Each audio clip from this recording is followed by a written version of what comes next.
علیکم، میرا نام ڈاکٹر ماریہ انور ہے۔ آج اس ٹاپک میں ڈسکس کروں گی وہ ہے ایپسٹیکسس ان پریگنینسی، یعنی کہ وہ حاملہ خواتین جن کو حمل ہے اور اس دوران ان کو ناک سے خون آتا ہے،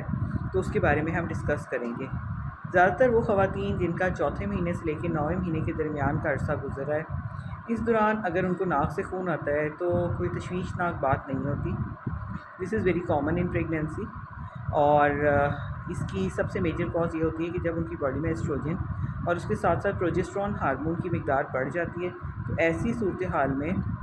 ان کی جو ناک کی خون کی نالیاں ہیں ان میں کنجیشن ہو جاتی ہے، تھوڑی سی اڈیما بھی ہو جاتا ہے اس کے میوکوزا میں، جس کی وجہ سے ناک سے خون آسانی سے آ سکتا ہے۔ جب وہ زور سے ناک صاف کریں، چھینکیں، تو اس صورتحال میں بھی، یا پھر ناک کی صفائی میں انگلی کا استعمال کریں،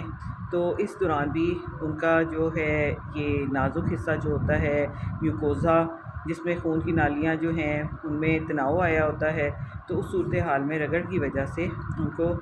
ناک کے تھرو بلیڈنگ سٹارٹ ہو جاتی ہے۔ لیکن یہ زیادہ خطرناک بات نہیں ہے، مگر اس کے ساتھ ساتھ ہم نے یہ ضرور دیکھنا ہے کہ کیا اس کے ساتھ کوئی اور سمٹم تو نہیں ہو رہا۔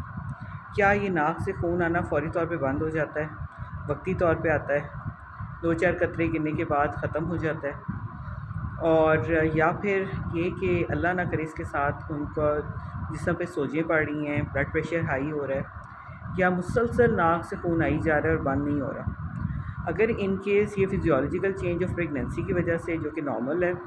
تو پھر یہ خون تھوڑی سی مقدار میں آ کے کوئی چند قطرے گر کے خود ہی بند ہو جاتا ہے۔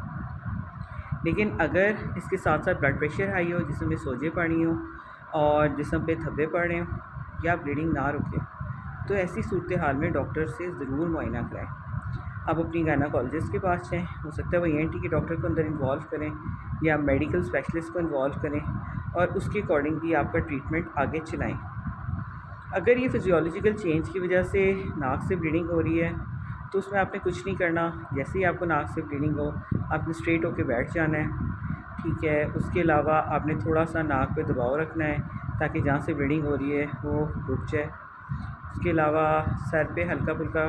پانی بھی گرایا جا سکتا ہے، جس کی وجہ سے بھی کئی دفعہ یہ جو بلیڈنگ ہے وہ سٹاپ ہو جاتی ہے، لیکن زیادہ ٹھنڈا پانی مت گرائیں۔ اور موسم کی اگر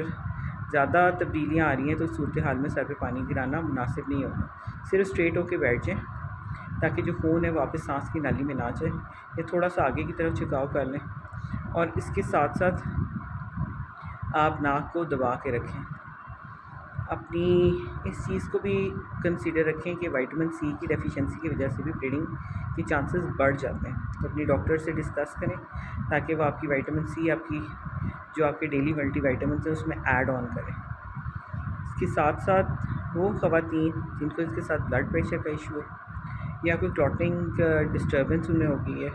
تو وہ اس کی جو اسپیشلسٹ ڈاکٹر ہیں وہ اس کا ٹریٹمنٹ کریں گے تاکہ یہ جو ٹائم ہے ان کا خیریت سے گزر جائے۔ لیکن